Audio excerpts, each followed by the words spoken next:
central contamos con la participación del amigo, politólogo y experto constitucional, el doctor José Manuel Jerez. Doctor, ¿cómo se siente? Me siento muy bien, Alfredo José, dándote las gracias nueva vez por esta gentil invitación. Estoy a tu disposición para cualquier inquietud. Claro que sí, doctor. Vamos a hablar de las elecciones. ¿Cuál es su lectura? Ese 52% del PRM, 37% y alguito del PLD y cerca de un 10% de Leonel Fernández y la fuerza del pueblo. Sí, evidentemente que hubo una polarización. Cuando hay una polarización que se acentuó mucho más después que las encuestas, la Galo principalmente, entre otras,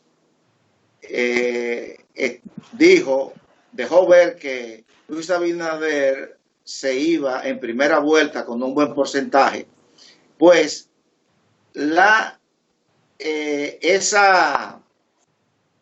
esa polarización se acentuó mucho más y muchas personas que tenían su esperanza puesta en Leonel Fernández decidieron, para salir ya de una vez y para siempre del actual gobierno, decidieron en último momento votar por Luis Abinader. Pero eso siempre sucede. Cada vez que hay una polarización, el partido que está en el medio queda totalmente aplastado. Eso es así, es una ley que se aplica en la actividad política. Por eso es que siempre el partido de oposición, el partido mayoritario de oposición, siempre quiere que se polarice el asunto, porque la polarización se da contra el oficialismo. Entonces, una vez logrado esto y el imaginario popular percibirlo de esa forma, y más con el ambiente de cambio que tenía prácticamente toda la población, alrededor de un 80%, pues evidentemente que ese triunfo en primera vuelta, ya al final de la campaña, se veía venir. ¿Pero usted entiende que hubo un apoyo de leonelistas hacia Luis Abinader, con esa gana ya de, como tú dices, de salir de eso en primera vuelta? No un apoyo expreso, porque fíjate, los seguidores de Leonel Fernández en realidad tenían, lo que querían era ver al oficialismo, o sea, al verdugo de su líder. Ese grupo querían verlo fuera. Entonces, al polarizarse el asunto, que como te dije, se acentuó después que las encuestas más importantes, todas dijeran que Luis se iba en primera vuelta, pues ahí muchos que iban a votar por Leonel Fernández decidieron en ese último momento, para acabar con esa semidictadura, votar por Luis Abinader. ¿Usted visualizaba en algún momento tal vez un escenario de segunda vuelta, que tanto se habló, tanto se mencionó, y que ahí sí habría necesidad, entonces, hipotéticamente hablando, de una alianza Leonel-Abinader? ¿O usted entiende que esto se va a realizar en primera vuelta? Sí, como habían tres fuerzas políticas y no podemos subestimar el hecho de que uno de los candidatos, Leonel Fernández, había sido presidente en 3 ocasiones, habían tres fuerzas, y en un escenario así cualquiera podía, y más viendo que antes de la división, en octubre, el PRM tenía alrededor de un 35%. Entonces, visto así las cosas, y más el caudal de votos que sacó Leonel Fernández en la primaria, que mal contado le pusieron casi 900,000 votos, pues sí, viendo las cosas así y viendo el porcentaje que se vota en unas elecciones, pues todo pintaba un escenario de segunda vuelta, pero yo en una entrevista, recuerdo, después que salieron las encuestas, la Galo, la Greenberg y la otra encuesta, en una entrevista que anda por ahí en YouTube, después yo dije que ya el asunto estaba definido y que el danilismo estaba condenado totalmente al fracaso. Ahora, según su interpretación, ¿cuándo perdió el PLD? ¿En la derrota fue el 5 de julio o cuando se desconoció el triunfo el pasado 6 de octubre del año 2019? No, la verdad que el PLD ha venido perdiendo, ha venido dando paso en falso desde que Danilo Medina quiso reformar por segunda vez la Constitución para él repostularse. Desde ese momento era derrota tras derrota que venía sufriendo el danilismo, y la última gran derrota fue esta que vimos el día 5. Pero eso quiere decir que ese calificativo de estratega que le dieron a Danilo Medina, todo eso era producto de un círculo que él tenía de aláteres que lo inflaban, como sucede con todos los hombres que ostentan el poder, pero en realidad no es tal estratega, porque si hubiese sido un verdadero estratega, un verdadero líder político, que no lo es, Danilo Medina es un dirigente político, Danilo Medina es un operador político, Danilo Medina no es un líder político. Si hubiese sido un líder político, no permite primero que su partido se divida, y mucho menos que su partido sufra todas esas derrotas consecutivas que venía sufriendo. Por lo que queda demostrado meridianamente que Danilo llegó al poder porque Leonel lo llevó encima de su hombro, y cuando Leonel así lo determinó, porque él entendía que no convenía a la democracia, no convenía a sus intereses particulares, no convenía a la Constitución, también lo quitó de ahí. O sea, se ve que el liderazgo, realmente el líder político, tal como lo definen la ciencia política hoy en día, no es un líder político. Ahora, tal vez no perjudicó la elección del candidato. O sea, elegir al candidato Gonzalo Castillo, que no tenía la experiencia política de un Reinaldo, de un Domínguez Brito, y hubo que trabajarlo, invertir en él. Tal vez si hubiera sido otro, la cosa fuera distinta, o eso es independientemente del candidato que llevara Danilo Medina.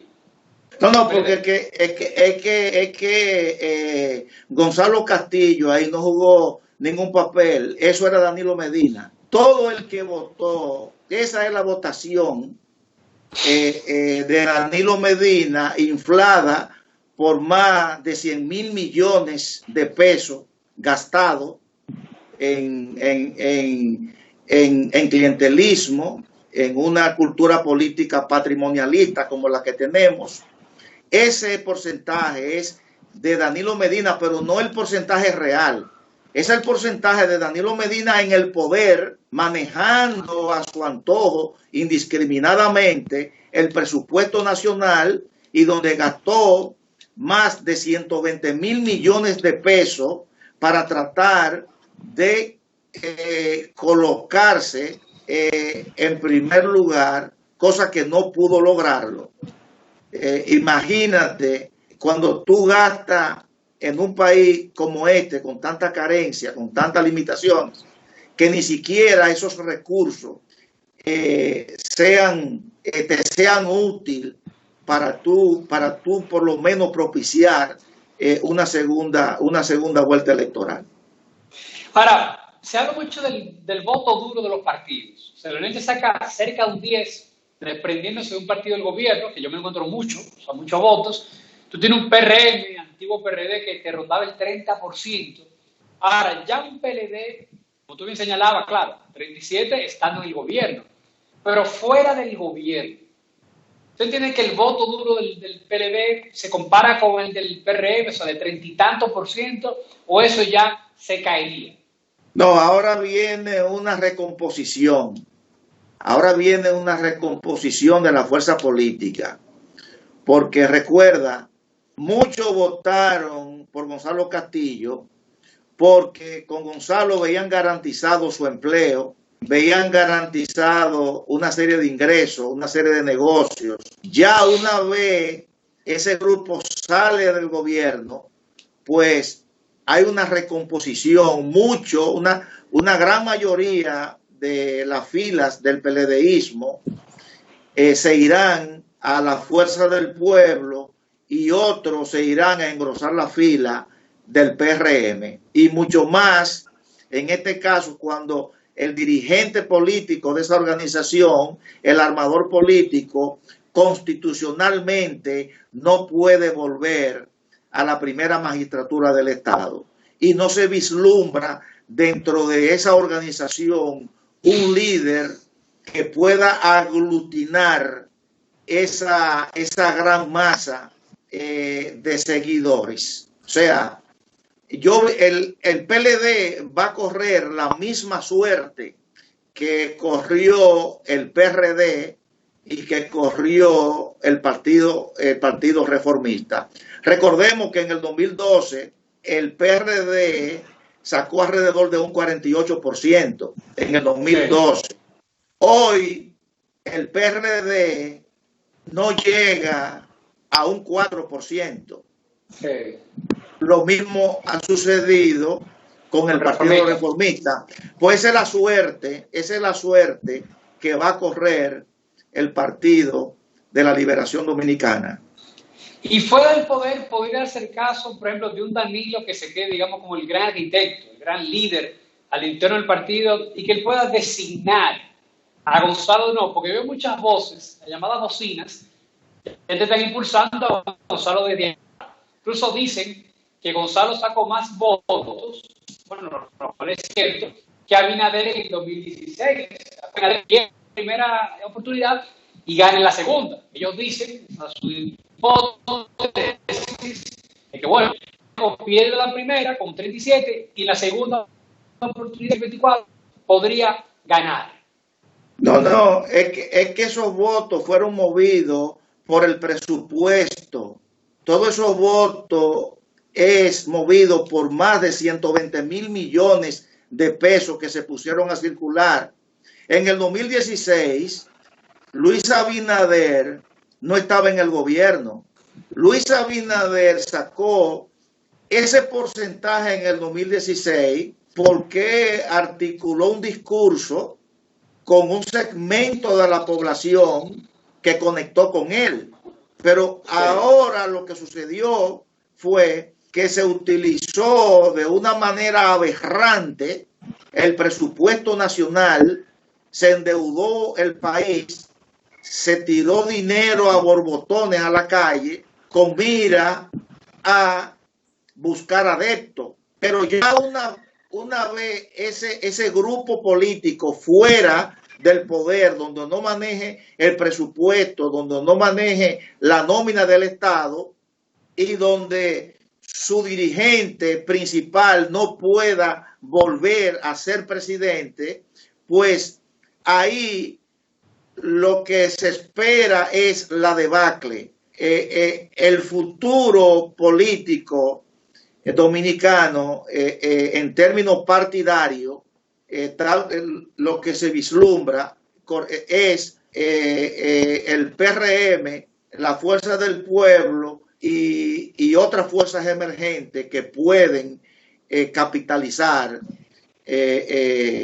ciertos segmentos de la población, pueden atraer ese segmento de la población como Alianza País y otros partidos emergentes. Ahora, viendo un PLD fuera del poder, todavía podremos decir una fábrica de presidentes. Se queda una Margarita Cedeño, por lo menos por ahora, que es muy potable, a la gente le gusta. Un Abel Martínez, el mismo Reinaldo, un Domínguez Brito. Eso no podría recomponerse el PLD y convertirse en una opción de poder en el año 2024. ¿O entienden que ha quedado tan golpeado luego de este resultado que no pueden levantar cabeza? Vuelvo y le digo, el PLD va a correr la misma suerte que corrió el Partido Revolucionario Dominicano, el PRD, y el que corrió el Partido Reformista. Eso es lo que se vislumbra. Además, sabemos cómo Danilo maneja una agrupación, una organización. No le da cabida a nadie. Entonces ya fuera del poder, fuera de manejar la nómina, él no va a poder antojadizamente imponer su criterio. Además, la culpa en su totalidad, la base y los niveles medios le van a echar la culpa de la derrota única y exclusivamente a Danilo Medina por su ambición desmesurada, por su irrespeto a la Constitución, por poner en peligro la democracia, por el incumplimiento del acuerdo que llegó con el sector de Leonel Fernández en el 2015 sobre los 15 puntos que no lo cumplió, sobre el irrespeto. Todo eso, la base le va a pasar factura a Danilo Medina y su grupo, amén de que este pueblo en más de un 70% votó por que tiene sed de justicia. Y en eso el PRM tiene que darle una respuesta a este pueblo. Más del 70% está esperando que esos depredadores, ese grupo de delincuentes enquistados en el poder, paguen con su libertad todas ese cúmulo de infracciones que cometieron. Y no solamente eso, sino que se recupere todo el dinero robado, que están la mayor parte de eso en paraísos fiscales, pero el PRM puede contar con la ayuda de la Organización de las Naciones Unidas, como de la Organización de Estados Americanos, que tienen un capítulo para combatir la corrupción en los diferentes Estados miembros. Doctor, con su permiso y el de los amigos televidentes, vamos a una breve pausa y ya volvemos.